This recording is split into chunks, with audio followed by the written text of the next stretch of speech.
Welcome to Sai Yashna Vidyalaya. இன்றைய திருக்குறள்: மலர்மிசை ஏகினான் மானடி சேர்ந்தார் நிலமிசை நீடு வாழ்வார். பொருள்: அன்பர்களின் உள்ளமாகிய மலரில் வீற்றிருக்கும் கடவுளின் பெருமை பொருந்திய திருவடிகளை நினைப்பவர் உலகில் நீண்ட நாள் வாழ்வார். இயல் 3. கவிதை பேழை. நோயும் மருந்தும்.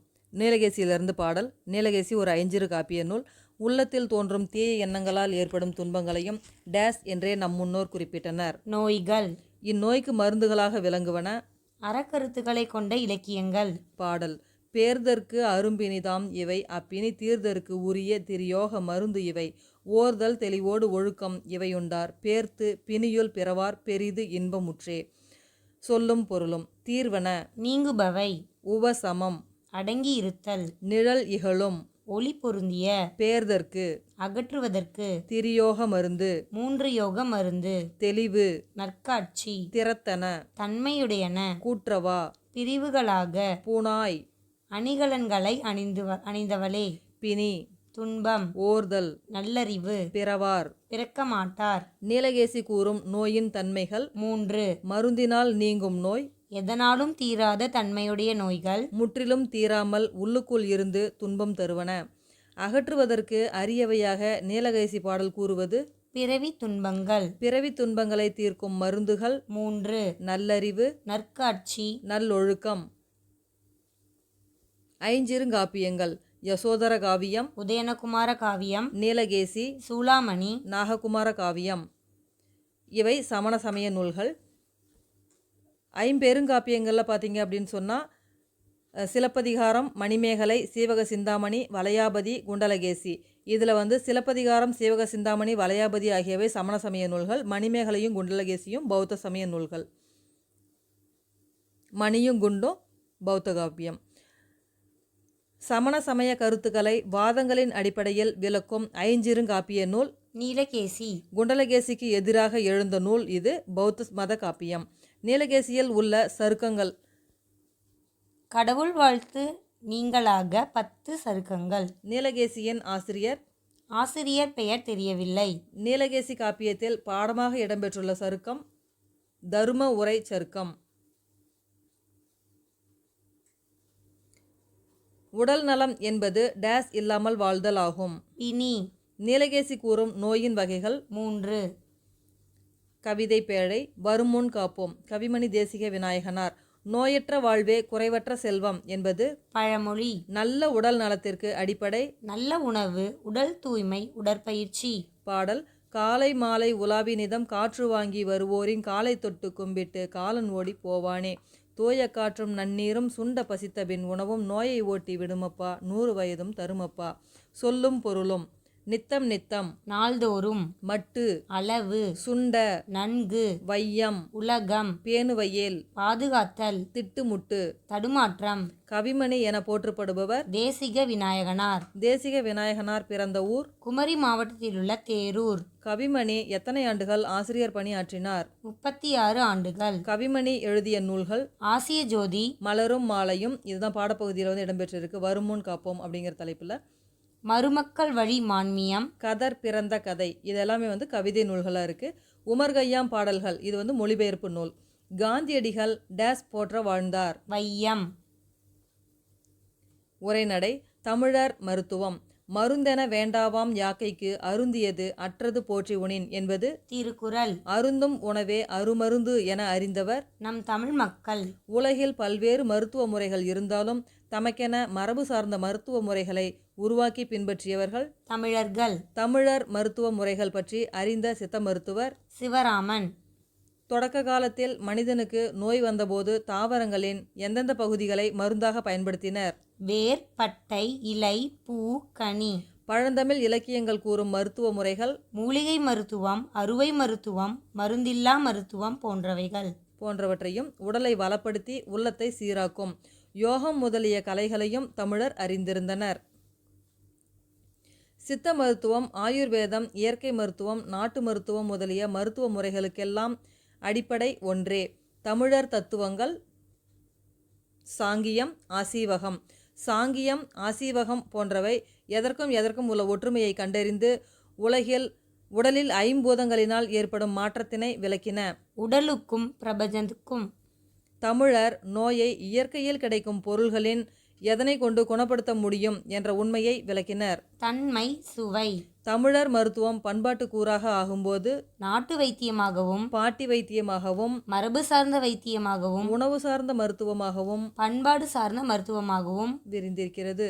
சர்க்கரை, இரத்த கொதிப்பு, புற்று, மாரடைப்பு போன்ற நோய்களுக்கு ரசாயன மருந்துகளுடன் கூடவே எதனையும் கூட்டாக மேற்கொள்ள வேண்டும். உணவு, வாழ்வியல், உடற்பயிற்சி, யோகம். வேர்பாறு, தழைப்பாறு, மிஞ்சினக்கால் பற்ப செந்தூரம்பாரே என்றவர்கள் சித்தர்கள். சில நாட்பட்ட நோய்களுக்கு சித்த மருந்துகளாக நம் முன்னோர் பயன்படுத்தியவை உலோகங்கள், பாஷாணங்கள். தமிழர் மருத்துவத்தில் பக்க விளைவுகள் இல்லை. காரணம், மருந்து என்பதே உணவின் நீட்சியாக இருப்பதால். தமிழர் மருத்துவத்தின் சிறப்பு, நோய்க்கான சிகிச்சையை மட்டும் சொல்வதோடு நோய் மீண்டும் வராமல் இருப்பதற்கான வாழ்வியலையும் கூறுகிறது. தமிழர் மருத்துவம் டேஸ் என்ற திருக்குறளின்படி நோயை மட்டுமின்றி அதன் காரணிகளையும் கண்டறிந்து ஒருவரை நோயில்லாத மனிதராக ஆக்குகிறது. நோய் நாடி நோய் முதல் நாடி. இன்று நோய்கள் பெருக காரணம் மனிதன் இயற்கையை விட்டு விலகி வந்ததுதான் முதன்மையான காரணம். மேலும் உணவு, மாசு நிறைந்த சுற்றுச்சூழல், மன அழுத்தம் போன்றவையும் நோய்க்கு காரணமாகின்றன.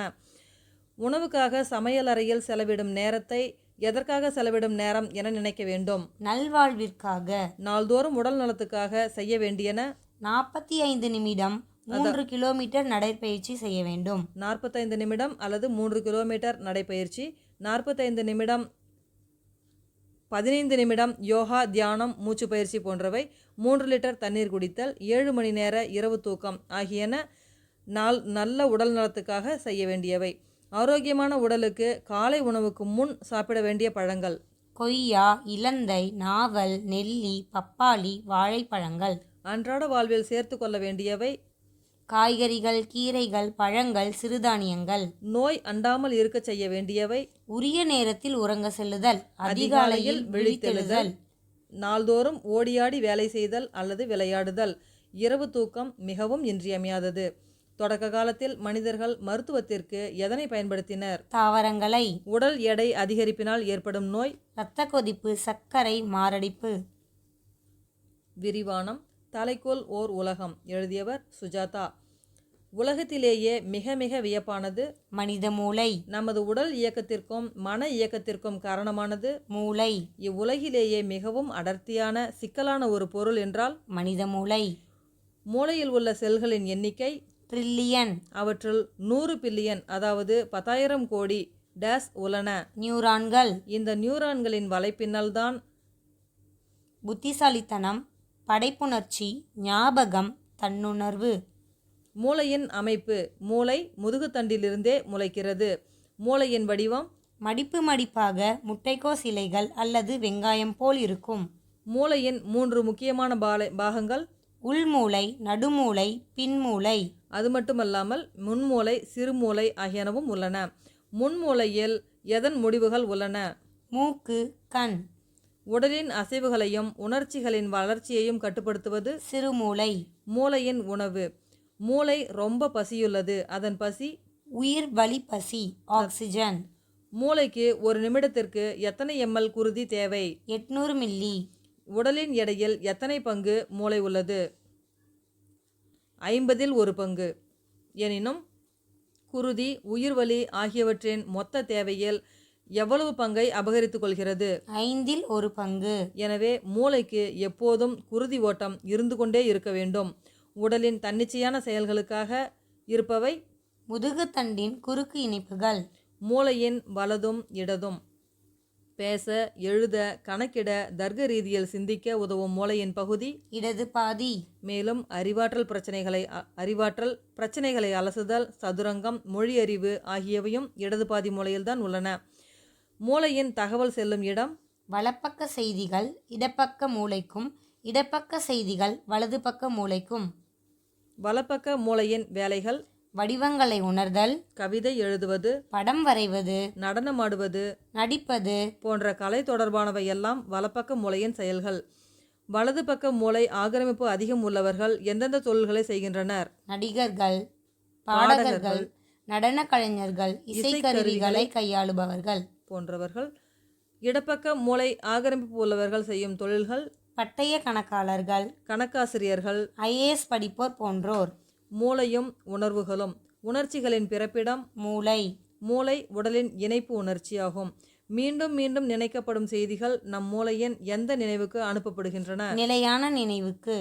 சுமாராக எத்தனை நிமிடங்களுக்கு ஒரு முறை நாம் எல்லோரும் மனநிலை மாறுகிறோம் என்று ஆராய்ச்சியாளர்கள் கூறுகின்றனர்? 90 நிமிடங்களுக்கு ஒரு முறை.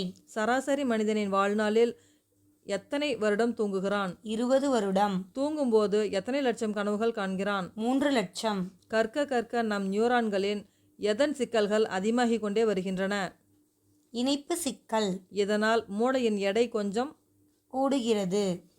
மூளையில் புரோட்டீன் அளவு அதிகரிக்கிறது. கற்பது, அனுபவ அறிவு ஆகியவை மூளையின் பல பகுதிகளை பாதிக்கிறது. சுஜாதாவின் இயற்பெயர் ரங்கராஜன். சுஜாதா பணியாற்றிய துறைகள். சிறுகதைகள், புதினங்கள், நாடகங்கள், அறிவியல் புனைவு கதைகள், திரைப்பட கதை வசனம். டேஸ் எந்திரம் உருவாக்கும் பணியில் சுஜாதா முக்கிய பங்காற்றியுள்ளார். மின்னணு வாக்கு இயந்திரம். சுஜாதாவின் நூல்கள். என் இனிய இந்திரா, மீண்டும் ஜீனோ, ஸ்ரீரங்கத்து தேவதைகள், தூண்டில் கதைகள், தலைமைச் செயலகம். இந்த தலைமைச் செயலகம் தான் நமக்கு பாடப்பகுதி இடம்பெற்று இருக்கு. அடுத்தது இலக்கணம். எச்சம். பொருள் முற்று பெறாமல் எஞ்சி நிற்கும் சொல் எச்சம். எச்சம் எத்தனை வகைப்படும்? 2 வகைப்படும். அவை பெயரெச்சம், வினையெச்சமாகும். பெயரை கொண்டு முடியும் எச்சம் பெயரெச்சமாகும். இது 3 காலத்திலும் வரும். முக்காலத்தையும் உணர்த்தக்கூடிய வகையில் வரக்கூடியது தான் பெயரெச்சம். இதில் சொல்லக்கூடியது பாடிய பாடல், இது இறந்த காலத்தில் வருது. பாடுகின்ற பாடல் நிகழ்காலத்தில் வருது. பாடும் பாடல் எதிர்காலத்திலையும் வரும். முக்காலத்தையும் உணர்த்தக்கூடியது பெயரெச்சம். பெயரெச்சம் எத்தனை வகைப்படும்? 2 வகைப்படும். தெரிநிலை பெயரெச்சம், குறிப்பு பெயரெச்சமாகும். செயலையும் காலத்தையும் வெளிப்படையாக தெரியுமாறு காட்டும் பெயரெச்சம் தெரிநிலை பெயரெச்சம். எடுத்துக்காட்டு, எழுதிய கடிதம். செயலையோ காலத்தையோ தெளிவாக காட்டாமல் பண்பை மட்டும் குறிப்பாக காட்டும் பெயரெச்சம் குறிப்பு பெயரெச்சம். எடுத்துக்காட்டு, சிறிய கடிதம். வினை எச்சம். வினையை கொண்டு முடியும் எச்சம் வினை எச்சமாகும். எடுத்துக்காட்டு, படித்து முடித்தான். வினை எச்சம் எத்தனை வகைப்படும்? 2 வகைப்படும். தெரிநிலை வினையெச்சம், குறிப்பு வினையெச்சமாகும். தெரிநிலை வினையெச்சம். செயலையும் காலத்தையும் வெளிப்படையாக தெரியும்படி காட்டும் வினையெச்சம். எடுத்துக்காட்டு, எழுதி வந்தான். காலத்தை வெளிப்படையாக காட்டாமல் பண்பை மட்டும் குறிப்பாக உணர்த்தும் வினையெச்சம் குறிப்பு வினையெச்சமாகும். ஒரு வினைமுற்று எச்ச பொருள் தந்து மற்றொரு வினைமுற்றை கொண்டு முடிவது முற்றெச்சமாகும். எடுத்துக்காட்டு, வள்ளி படித்தனள். வள்ளி படித்தனல், மகிழ்ந்தனல். 2 வினைமுற்று கொண்டு முடிஞ்சிருக்கு. முதல் வினைமுற்று வந்து எச்ச பொருள் கொடுத்துட்டு ரெண்டாவதாக வந்திருக்கிற வினைமுற்று வந்து அந்த பொருளை வந்து முடிச்சிருக்கு. அதனால் இதை வந்து முற்றெச்சம் அப்படின்னு சொல்கிறோம். பொறுத்துக, நடந்து வினையெச்சம். பேசிய பெயரெச்சம். எடுத்தனன் உண்டனன். முற்றெச்சம். பெரிய குறிப்பு பெயரெச்சம். உவமை தொடர்கள். மடை திறந்த வெள்ளம் போல். தடையின்றி மிகுதியாக. உள்ளங்கை நெல்லிக்கனி போல. வெளிப்படை தன்மை. காக்கை உட்கார பனம்பழம் விழுந்தது போல. எதிர்பாரா நிகழ்வு. கிணறு வெட்ட பூதம் கிளம்பினார் போல. தற்செயல் நிகழ்ச்சி. பசுமரத்தாணி போல. எளிதில் மனதில் பதிதல். விழலுக்கு இறைத்த நீள் போல. பயனற்ற செயல். நெல்லிக்காய் மூட்டையை கொட்டினார் போல. ஒற்றுமையின்மை. கலை சொற்கள். நோய், டிசீஸ். மூலிகை, ஹெர்ப்ஸ். சிறுதானியம், மில்லட்ஸ். பட்டய கணக்கர், ஆடிட்டர். பக்க விளைவு, சைடு எஃபெக்ட்ஸ். நுண்ணுயிர் முறி, ஆன்டிபயோட்டிக். மரபணு, ஜீன். ஒவ்வாமை. அலர்ஜி. நன்றி.